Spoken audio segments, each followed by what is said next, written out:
Assalamualaikum warahmatullahi wabarakatuh. Saya Prof. Radit. Di sini saya kedatangan tamu istimewa, tamu besar, kawan saya, teman riset saya, Mas Wahyu Jatmiko, Dr. Wahyu Jatmiko.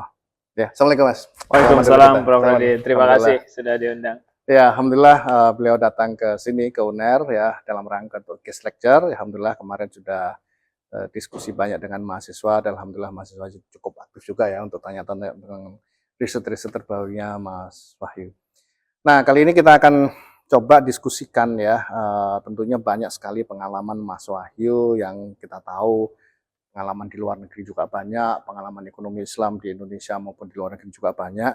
Nah, terutama bagi Anda-Anda yang mau melanjutkan S2, S3 di luar negeri, kira-kira bekal apa yang akan Anda harus punyai ya sebelum lulus ya supaya nanti ketika sudah lulus sudah siap untuk belajar ke luar negeri. Nah, itulah yang akan kita bahas sekarang.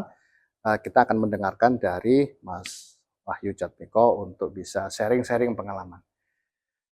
Mas Wahyu, pertanyaan pertama mungkin bisa dijelaskan ya educational background dari ya S1 sampai dengan S3, terus kemudian sekarang posisinya di mana? Ya, makasih Prof. Radit.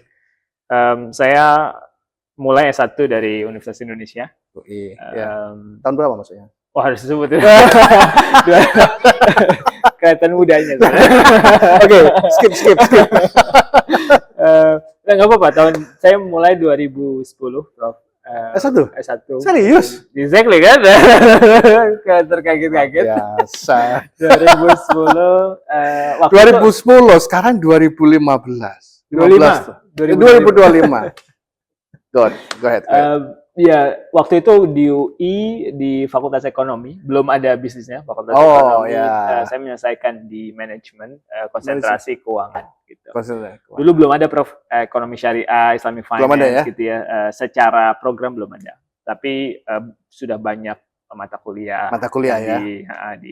Ditawarkan tentang ekonomi syariah, keuangan Islam, terus juga ada kuliah informal gitulah ya. Informal. Sekarang nyebutnya kuliah intensif ekonomi syariah gitu di UI. Saya ikut itu, saya juga skripsi terkait dengan sukuk, saya ingat waktu itu. Likuiditas dari sukuk. Terus memang dari awal pingin mendalami tentang keuangan syariah karena saya merasa bahwa ini kok agak beda ya gitu. Dari keuangan konvensional gitu, dari ekonomi konvensional, kemudian tertarik untuk juga berada di akademik gitu ya. Sehingga lu mulai semester berapa itu tertariknya? Tertarik mungkin sekitar tahun ke-3 kali ya. Oh, jadi nggak dari awal? Nggak langsung. Dari awalnya saya pengen jadi entrepreneur. Pengen jadi entrepreneur. Tapi nggak tahu kenapa kayaknya nggak bakat. Jangan dicari, mungkin setiap orang punya bakatnya masing-masing lah gitu ya. Tapi waktu itu memutuskan, kayaknya suka baca, suka belajar, ikut riset kok kayaknya enjoy. Gitu kan. Jadi ya saya ikutin lah passion itu. Riset dengan dosen waktu itu? Riset dengan dosen, ya. Oh, oke. Dosen misalnya ada beberapa yang dapat grant dari Bank Indonesia, gitu kan, dari pemerintah waktu itu, gitu. Kemudian diajak, walaupun waktu itu hanya collecting data, gitu kan ya. Tapi itu belajar loh, ya, saya potong sedikit ya. Jadi teman-teman ya, yang teman-teman masih S1 ya, ketika Anda ada kesempatan untuk menjadi asisten riset dari seorang dosen Anda, itu jangan ditolak. Kenapa? Walaupun seperti tadi ya, simple, tapi percayalah bahwa itu proses dari build up knowledge Anda untuk Anda menjadi seorang researcher.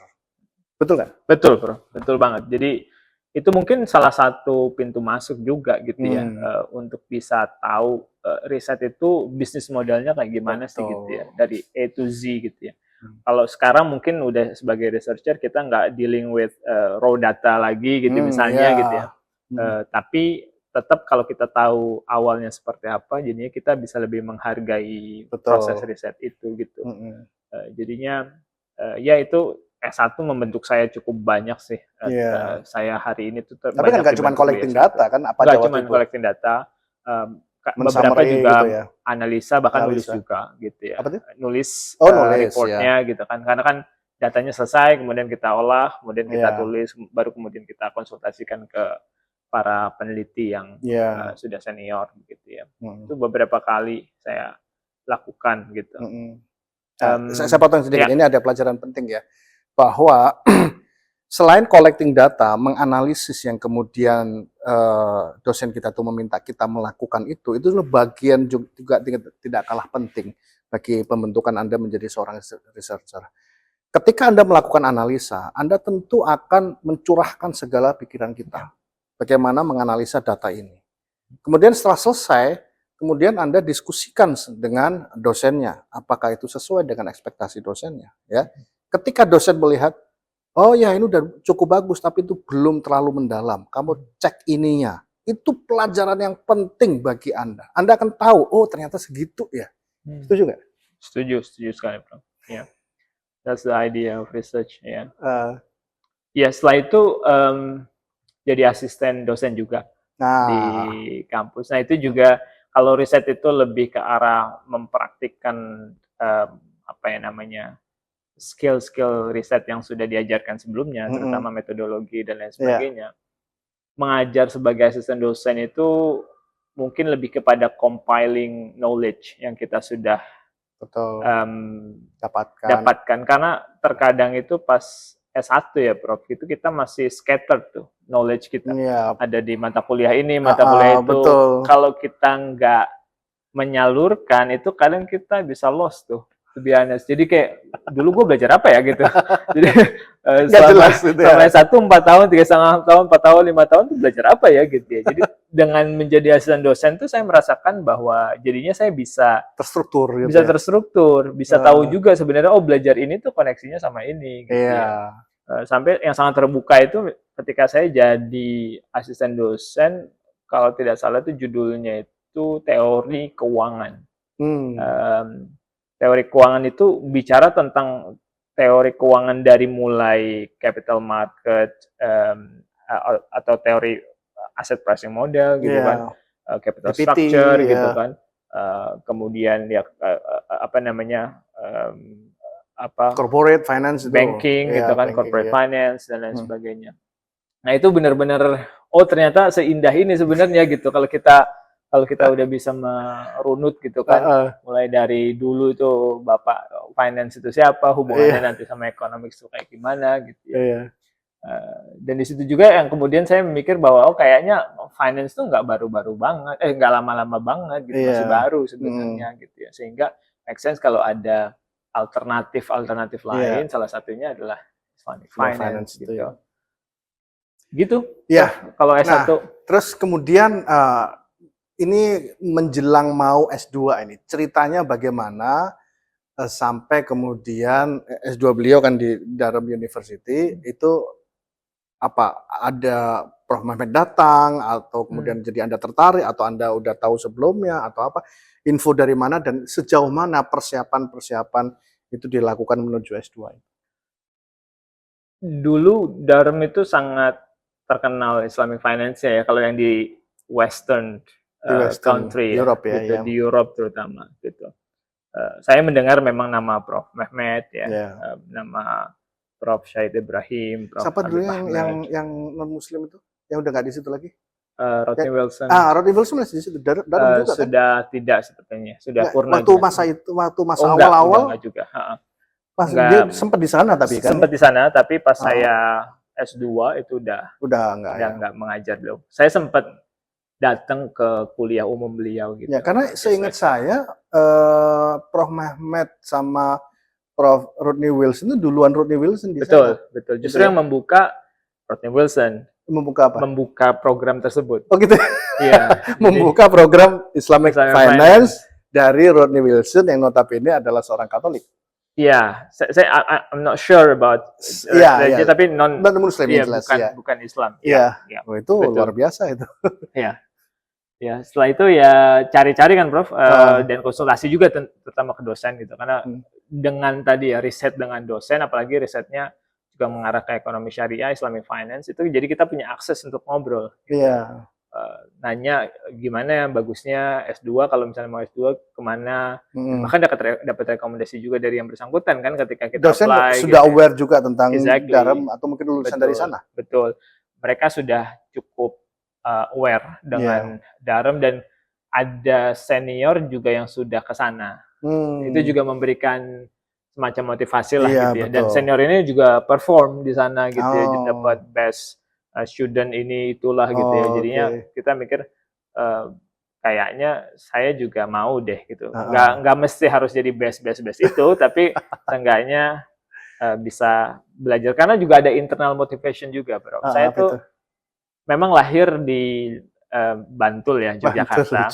Tapi sejak umur 2 tahun itu saya udah di Depok dan sekitarnya lah gitu ya. Kuliah saya itu lebih S1, lebih dekat dari SMA saya gitu. Kuliah secara jarak lokasi dari rumah gitu. Jadi saya agak-agak berpikir sebenarnya kayaknya kalau mau S2 S3 yang jauh lah gitu ya. Jadi agak ada terlalu dekat sekolahnya ya. Iya, biar gak terlalu dekat sama ini gitu. Melatih kemandirian dan lain sebagainya gitu. Anyway, itu intermezzo ya. Tapi intinya memang ada ketertarikan dari awal ke Durham itu gitu. Tentu kita mengetahui ada INSAFE, ada IUM gitu yang juga punya history yang luar biasa dalam membangun keilmuan ekonomi dan keuangan syariah gitu ya. Namun somehow waktu itu tuh mungkin ya tadi ya karena pengen agak jauh, jadi akhirnya memutuskan untuk ke Durham dan menyiapkan hal-hal yang dibutuhkan tentunya untuk itu. Saya dulu tuh bahasa Inggris mulai dari zero banget, bro. Serius. Benar-benar mulai dari zero. Jadi saya benar-benar harus struggling tuh tiap hari dengerin. Waktu mahasiswa atau setelah lulus dari S1? Waktu mahasiswa dan awal-awal mau lulus itu juga masih lulus S1 ya?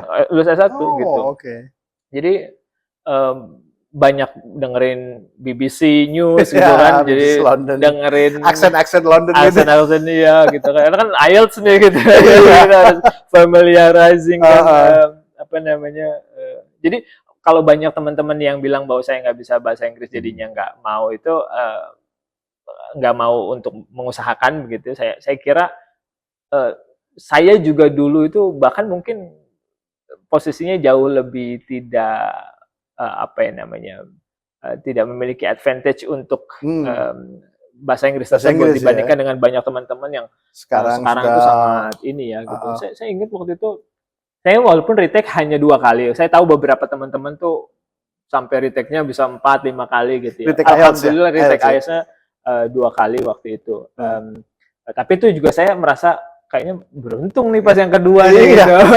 Yang satu karena satu reading saya itu agak lebih tingginya saya itu 7,5 itu udah tinggi buat saya. Kalau yang lain udah 8,5 gitu. Tapi itu sudah cukup menolong saya untuk bisa dapat LOA-nya dari Durham gitu. Setelah itu ya alhamdulillah dapat di Durham dan saya menemukan banyak banget hal yang membuka mata sebenarnya gitu ya. Di Durham itu tuh culture tentu berbeda. Culture secara ini ya pendidikan ya pasti beda banget. Di sana nggak sama sekali nggak disuapin. Contoh kecilnya apa misalnya?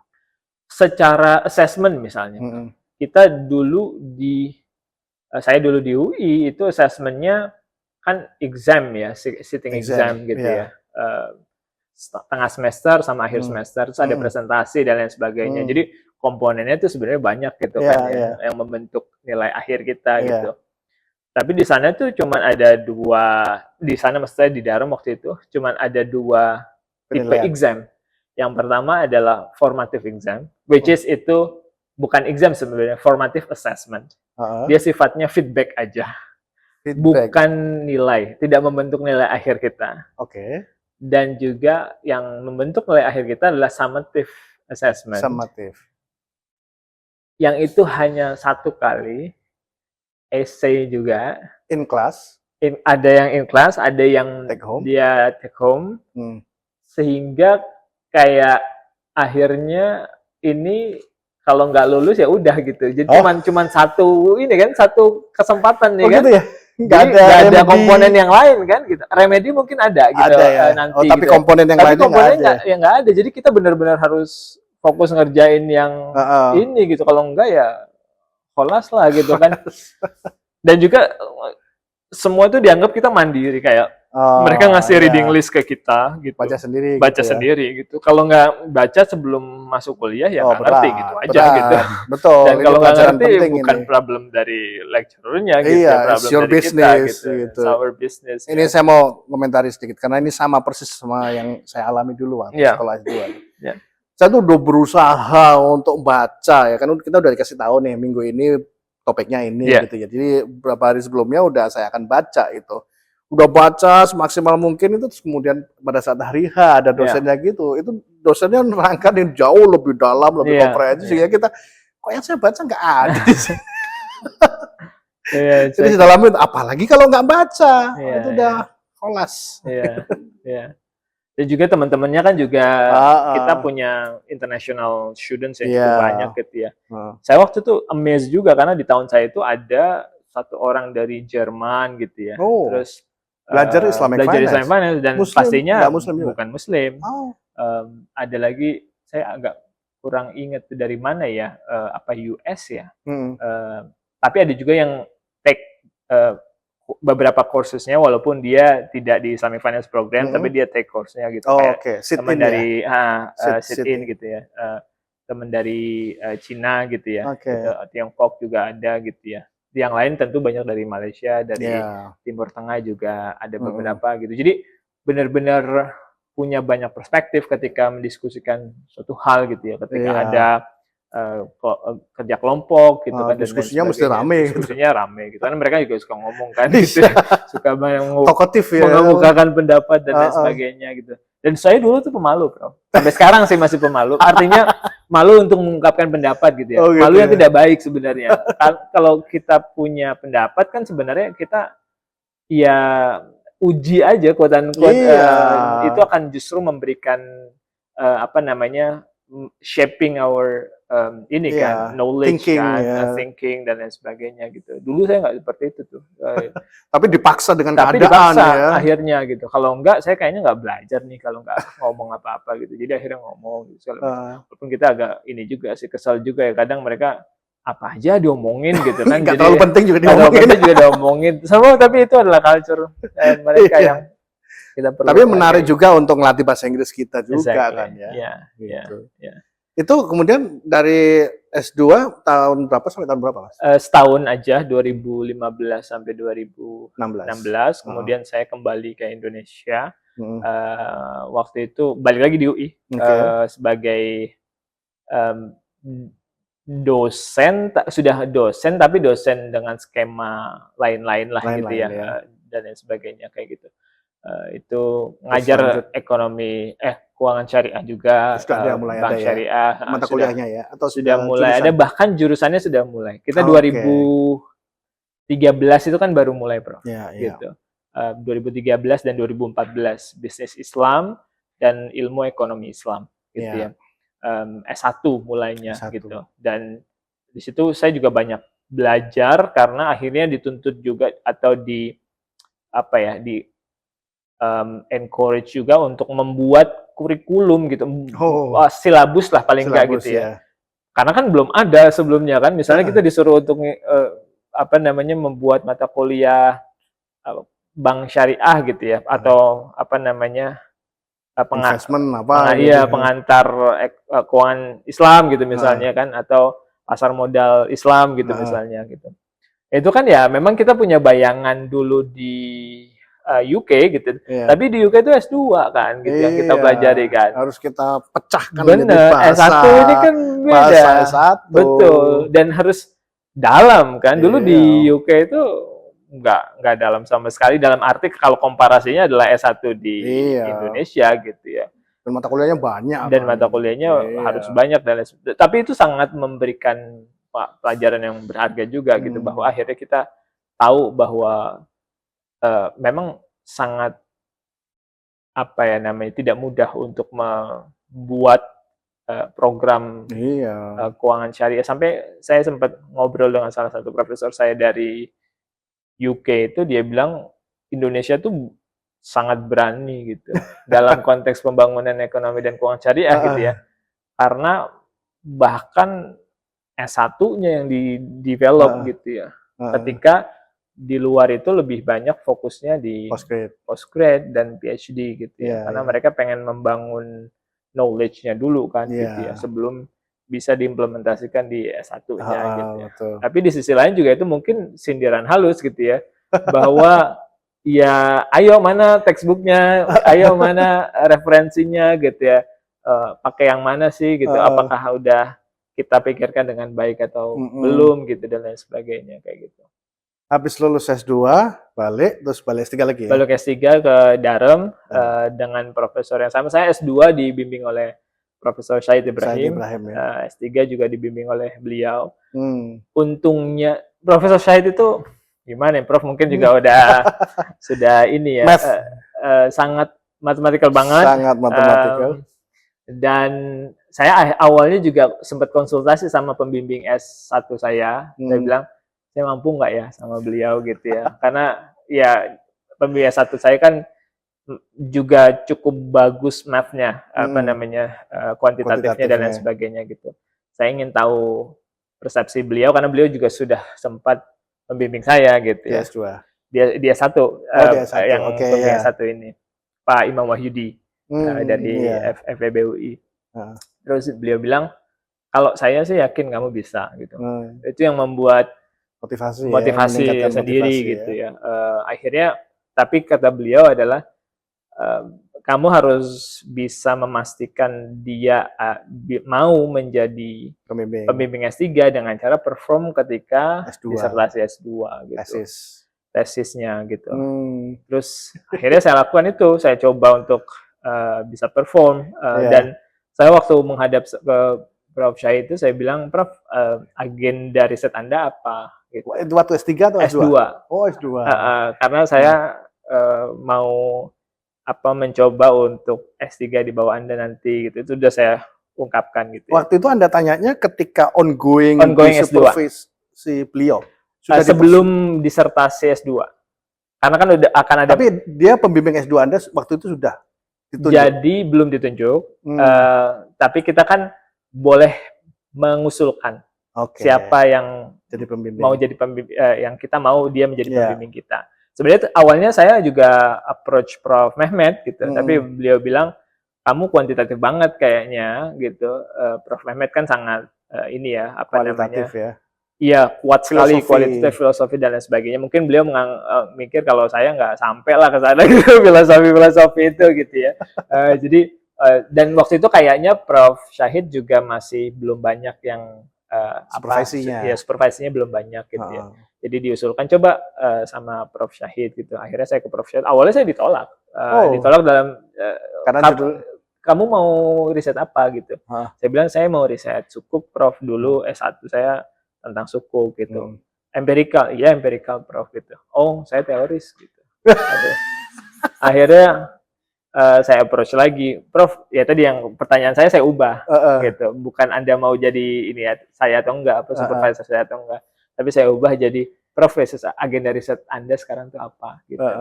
Jadi dia lagi bilang bahwa dia mau lagi solving equation yang dia bukan nggak mampu tapi nggak punya waktu untuk melakukannya.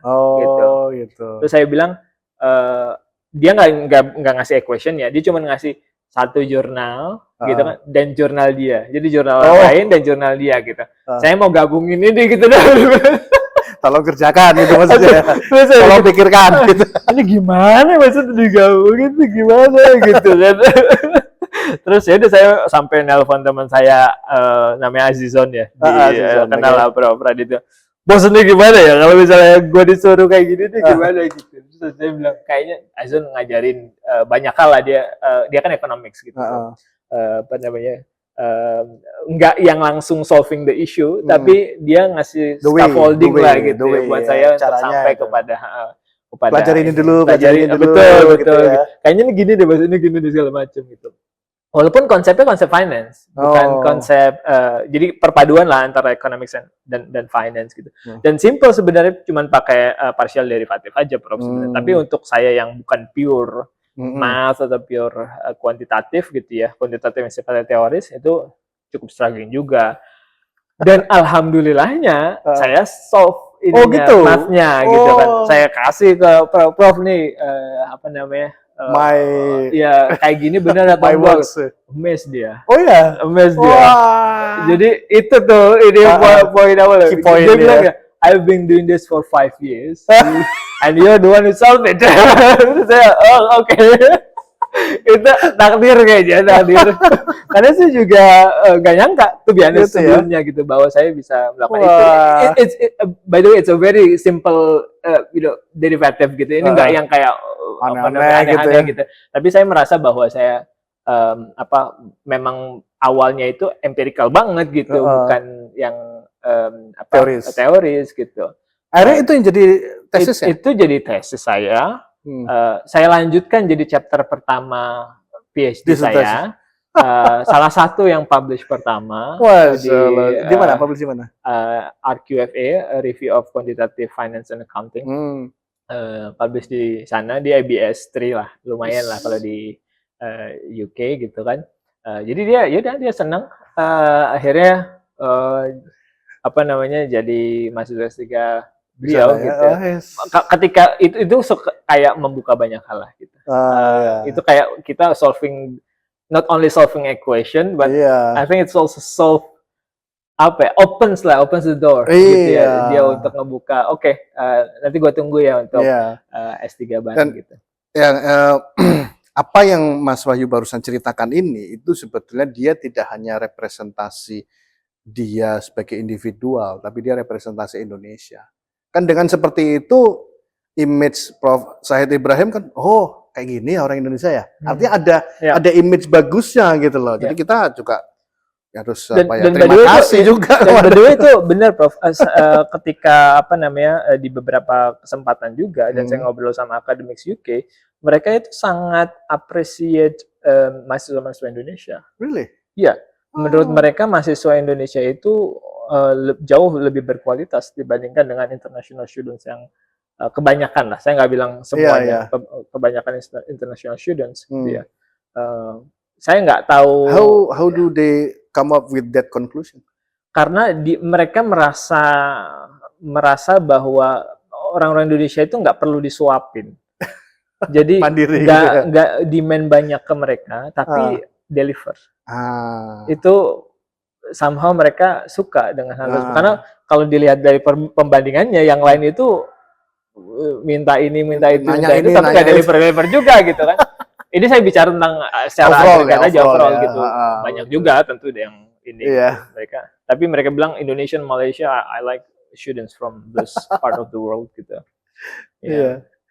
Nah terus kemudian setelah itu gimana ceritanya kemudian? Saya lupa menceritakan bahwa beliau sekarang adalah dosen di University of Southampton di UK. Nah akhirnya kemudian setelah lulus S3 gimana ceritanya kemudian jadi dosen di Southampton? Iya, saya kembali ke Indonesia, terus balik lagi ke UI tentu. Saya nggak pernah deviate dari UI, somehow tetap orang Depok.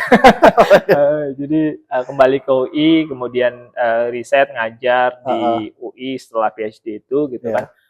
Saya juga di situ juga banyak membuka banyak hal, termasuk juga ternyata PhD itu buat saya ya nggak ada yang beda ya, maksudnya punya title PhD ya yang beda ya titlenya gitu, tapi kemudian di ketika kerja gitu ya kita memang benar-benar harus perform gitu. Betul. Justru kadang jadi beban juga gitu. Udah disuruh so misalnya kita dapat research project lah gitu ya. Kalau dulu kan kita masih bisa berlindung di belakang project leader ya, yang dokter gitu. Sekarang lagi itu dokternya kan. Kita yang benar-benar harus tanggung jawab. Jadi orang terdepan. Yang bertambah bukan hanya title tapi tanggung jawabnya juga sangat bertambah gitu ya. Dan banyak banget hubungan dengan industri ya dan juga regulator yang menurut saya itu bahkan ketika sekarang di UK itu privilege Indonesian banget sebenarnya, academic Indonesian gitu.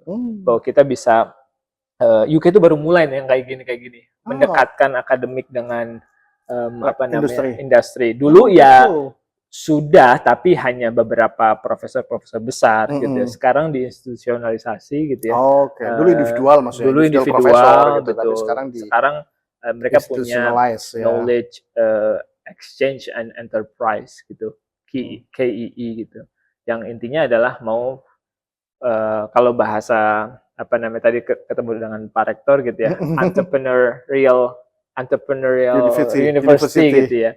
Jadi risetnya itu harus bisa diaplikasikan gitu, di iya, praktik betul, gitu ya. betul.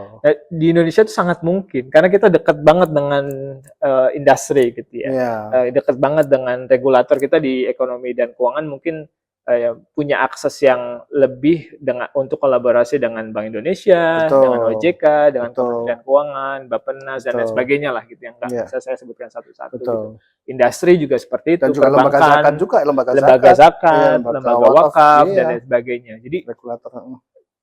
kita bisa lebih bermanfaat lah gitu ya. Betul. Sedangkan di UK itu agak rigid secara karena seakan-akan ini dua ini yang berbeda gitu ya, dunia yang berbeda. Jadi dan untuk connect itu seringkali ada apa namanya harus institution by institution gitu. Oke. Jadi koneksinya juga berdasarkan kontrak antar institusi dan lain Oke. sebagainya. Walaupun nggak menutup kemungkinan untuk lebih organik gitu ya. Iya, iya, iya. Tapi akhirnya yang sekarang didorong adalah institution to institution gitu ya. Iya, iya, iya.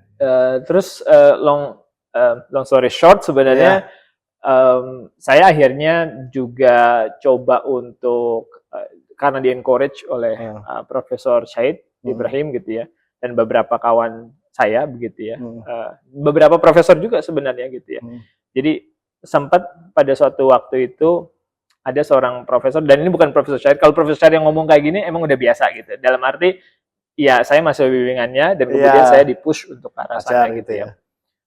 Tapi profesor ini, profesor di Durham juga, dan saya nggak nyangka yang beliau sampaikan adalah dua hal gitu ya, bahwa dakwah ekonomi syariah di UK ini impact-nya kamu sadari atau nggak sadari ini besar gitu ya, karena kita representasi dari Muslim minority countries gitu ya. Betul. Tapi bayangkan kita bisa generating knowledge of Islamic economics and finance gitu ya.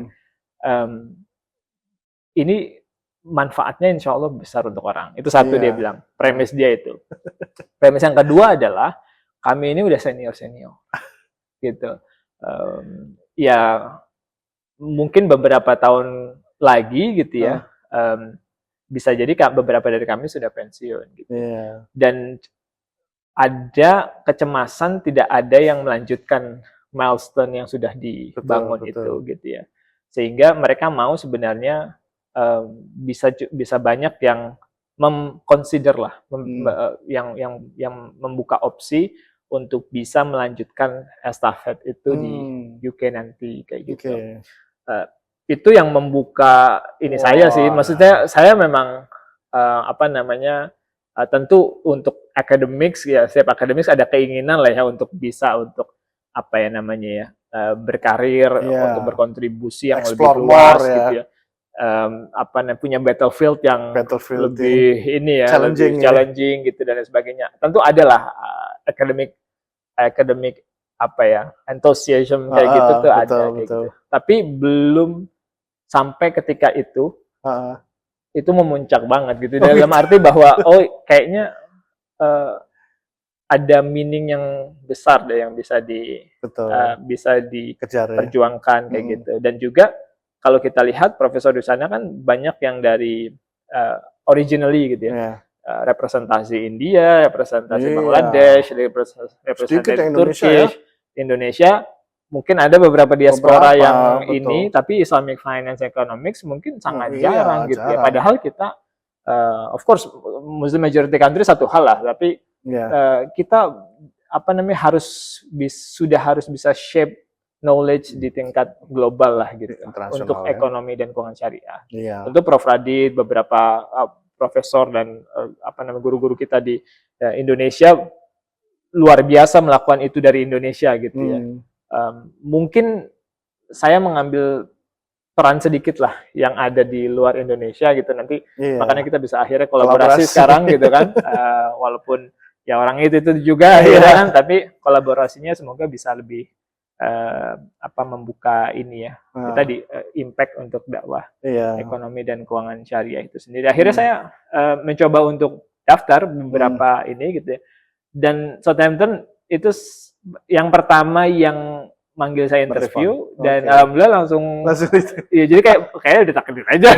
Kalau ada yang nanya gimana caranya, kayaknya waktu itu was not quick really, itu was not quick gitu. Jadi kayak saya apply kemudian dia ini segala macam nggak dikabari dengan beberapa waktu gitu ya. Dalam beberapa waktu tiba-tiba di email gitu kan, we want you gitu kan.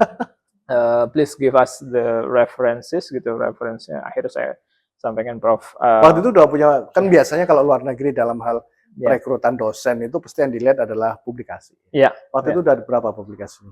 Publikasi sudah ada beberapa, tapi yang mereka lihat 3 publikasi saya di antara beberapa yang ada itu.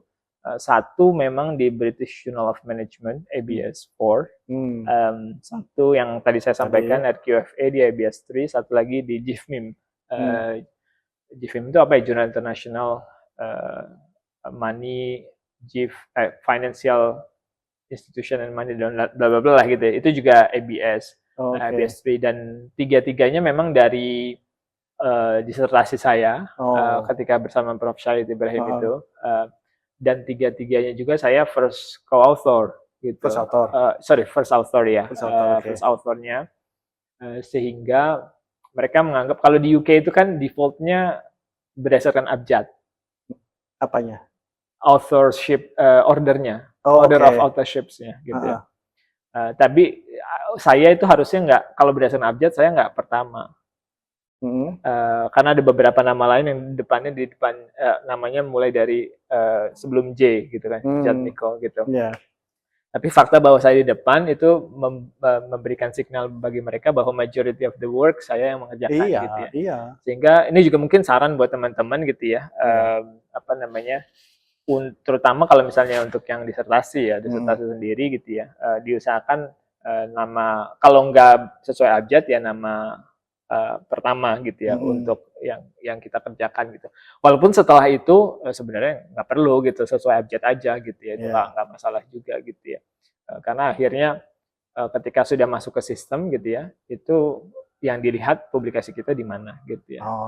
Publikasi kita itulah yang buat mereka impress gitu ya. Dan yang membuat ini juga adalah mungkin meruntuhkan stigma, karena seluruh publikasi saya itu ada tentang Islamic Finance gitu, yang masuk ABS tersebut gitu. Ada baru satu ABS yang lain, ABS 3 di Business Strategy and the Environment itu, dia bicara tentang non-Islamic Finance tapi tetap Sustainable Finance gitu ya. Ada value-nya segala macam. Nah ini menurut mereka menarik gitu, karena saya bahkan ketemu salah seorang yang bilang ke saya straight in front of my face, dia bilang bahwa you won't go anywhere with Islamic finance publication in the West gitu, literally gitu dia mengatakan. You won't go, kamu nggak bisa. Ya nggak akan mana-mana ya, nggak akan bisa advance karir kamu gitu. Itu buktinya ada 3. Exactly, makanya somehow saya pengen memecahkan. Ya akhirnya memecahkan stigma itu gitu, bahwa ya toh juga Prof. Syahid, Prof. Ahmed gitu, Prof. Habib gitu, publikasinya juga banyak di Islamic Finance dan bahkan bagus-bagus gitu, syarat-syaratnya tinggi-tinggi gitu ya. Jadi ya kadang kita nggak perlu untuk dengerin setiap apa yang orang lain katakan aja sih gitu ya. Gitu, Prof. Oke, gini, sekarang kita menuju pada bagian akhir dari diskusi kita ya. Dari sekian banyak yang tadi akhirnya kemudian sekarang bekerja sebagai dosen di University of Southampton ya. Mayoritas mungkin juga yang akan melihat YouTube ini adalah mereka yang masih mahasiswa. Mahasiswa S1 ya. Dari pengalaman Pak Wahyu ya, kira-kira apa yang Pak Wahyu bisa sarankan mereka-mereka yang masih S1 yang kemudian kepingin keluar negeri untuk melanjutkan belajar S2, S3 di Islamic Economics atau Islamic Finance? Yang pertama, jangan sampai nyesel. Jangan sampai nyesel apa nih? Kalau udah pengen gitu Uh-uh. ya, coba aja dan terus coba gitu. Itu penting banget gitu. Ya, Jadi mentality itu kita ya kita itu apa ya namanya hidup itu tentang ketika mati nanti apa yang kita sesali kan gitu. Ketika kita mau mati apa yang kita sesali gitu. Iya. Kalau kita nggak menyesali apa-apa ketika mau mati nanti, nah berarti hidup kita udah sukses tuh gitu kan. Jadi ya apa namanya jangan sampai apa namanya mengubur mimpi karena saat ini kita misalnya belum memiliki apa yang kita Iya. butuhkan untuk mimpi itu gitu. Kita harus punya apa ya? Mimpinya itu sendiri gitu. Kejelasan ke depan mau kemana, mimpi. Gimana. Ya. Betul. Banyak juga yang itu yang pertama gitu. Jadi mindset itu penting banget gitu ya. Bahwa nggak ada yang nggak mungkin. Yeah. Dari so well lah gitu ya. Insya Allah kalau apalagi kalau kita apa namanya niatkan itu untuk kebaikan society kan orang banyak dan lain sebagainya kayak gitu. Insya Allah akan Allah mudahkan gitu ya. Dan itu juga janji Allah sendiri gitu kan bahwa apa namanya ya kita asalkan kita mau mengubah diri kita gitu sendiri. Ya. Yang kedua adalah banyak ngobrol dengan orang-orang yang bisa menginspirasi kita gitu. Lingkungannya itu, harus dicari. Lingkungan itu penting banget gitu ya. Karena dari situ biasanya kalau lingkungannya baik ya tentu itu juga sebuah hadis. Kalau lingkungannya baik kita akan lebih energized gitu untuk meraih itu. Kalau kurang baik gitu ya nanti kita juga bisa terbawa. Ya kayak tadi saya deliberately menceritakan saya komunikasi saya dengan salah seorang sahabat saya Zizon tadi gitu ya. Karena ya dengan komunikasi itu saya jadi bisa lebih terkuatkan gitu ya, maju segala macam. Begitu pula saya terhadap Zizon sebenarnya. Dia kalau lagi down ya kita semangati gitu. Jadi nggak perlu banyak teman buat saya ya, nggak perlu banyak teman, tapi yang cocok, make sure kalau misalnya punya satu teman aja it counts gitu ya. Jadi benar-benar dia itu bisa support kita dan kita juga bisa support dia gitu ya. Kemudian ya harus tahu gimana caranya gitu. Jadi dan mempersiapkan itu gitu ya. Nggak apa-apa gagal terus, gagal asalkan lebih cepat gagalnya. Yang kedua adalah asalkan recovernya cepat recovery lebih cepat, harus cepat move on ya, resilient ya gitu ya. Jadi kita menghabiskan jatah gagal kita lebih cepat lah gitu ya. Itu yang pertama. Menghabiskan jatah gagal. Ya, dan yang kedua juga apa namanya jangan gagal pada hal yang sama tapi. Ya. Jadi jatuh pada lubang yang sama. Betul gitu ya. Kalau misalnya tadi biasanya tuh dulu kalau saya IELTS jadi momok gitu ya. Karena itu yang benar-benar ya saya ya tadi balik lagi saya nggak punya keahlian itu sebelumnya kayak gitu. Akhirnya itu punya teman yang teman itu bisa nggak jelas lah kita ngobrol bahasa Inggris yang kita juga nggak tahu tuh ngobrol apa gitu kan. Mana yang jadi isu waktu itu to be honest Prof Radit saya writing agak lebih mending karena biasanya kan yang menjadi isu writing. Ya. Karena waktu itu saya juga udah nulis juga gitu kan, nulis untuk conference. Ini mungkin juga penting ya, nulis untuk conference segala macam gitu. Mengekspos diri untuk tulisan dalam bahasa Inggris. Betul. Walaupun ya kalau saya baca lagi tulisan saya dulu, kok begini ya gitu. Kok bisa diterima ya? Tapi itu kan akhirnya berarti kita berkembang gitu ya. Berarti kita menuju hal yang benar gitu. Jadi itu tapi yang waktu itu penting juga saya mau meningkatkan speaking saya gitu karena speaking itu kan benar-benar kita ngobrol sama orang ya gitu ya. Jadi bukan cuma di depan komputer gitu. Makanya punya study buddy yang tadi lah gitu dengan teman kita itu menjadi sangat sangat penting gitu. Dan jangan lupa dapat restu orang tua sih. Betul. Itu restu orang tua. Mungkin hampir seluruh kalau bisa dibilang kesuksesan lah ya gitu. Walaupun saya juga nggak menganggap itu sebagai kesuksesan apa namanya itu buat saya sih kayaknya kalau orang tua nggak doain kayak nggak dapet deh gitu. Karena it's almost impossible for me dulu gitu untuk ya tadi solving mathematical issue yang walaupun simple juga saya nggak terbiasa gitu. Alhamdulillah bisa gitu. Impress lagi Prof. Zahid kan? Impress gitu kan. Saya waktu itu alhamdulillah dapat 3 award gitu kan. Best dissertation, best academic performance, sama satu lagi best academic performance di Islamic Finance ya gitu ya. Jadi saya juga nggak nyangka misalnya dapat salah satu mata kuliah yang banyak yang fail teman saya dapat the highest di mata kuliah itu gitu ya. Saya mikir ini kayaknya karena orang tua doain gitu, kalau saya doang kayaknya enggak deh gitu. Saya selalu ingatkan Mas ya, jadi doa orang tua itu biasanya kalau menjelang akhir dalam perkuliahan yang mereka mungkin minggu depan mau ujian, saya biasanya sering mengatakan pada mahasiswa, jangan lupa doa untuk orang tua. Minta doa dari orang tua. Tapi tetap Anda harus belajar. Kemudian minta doa orang tua Anda jadi pinter gitu kan enak. Doa orang tua itu ditambah dengan belajarnya Anda itu klop. Biasanya saya nanya gini sama mahasiswa, pernah nggak kamu merasa sudah belajar penuh, merasa pede besok akan dapat maksimal 90, 100 gitu, begitu buka soal blank langsung, ini jawabannya apa? Padahal saya udah belajar. Sering Pak, saya bilang gitu. Nah, saya biasanya bilangnya saat itu kamu pasti belum telepon orang tua minta doa. Nah ini pentingnya. Penting banget. Jadi minta doa orang tua itu memang tidak membuat Anda pintar, tetapi membuka pikiran Anda sehingga apa yang Anda pelajari sebelumnya itu langsung dengan mudah Anda bisa tuliskan dalam lembar jawaban. Itu yang penting. Ada lagi teman?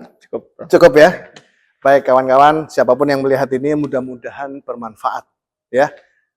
Nanti kalau mau kontak Mas Wahyu Jatmiko, nanti cek University Southampton, Wahyu Jatmiko pasti ada beliaunya di sana. Kalau dia mau PhD mungkin di sana. Wah, PhD tawarin. Baik, sementara itu dulu.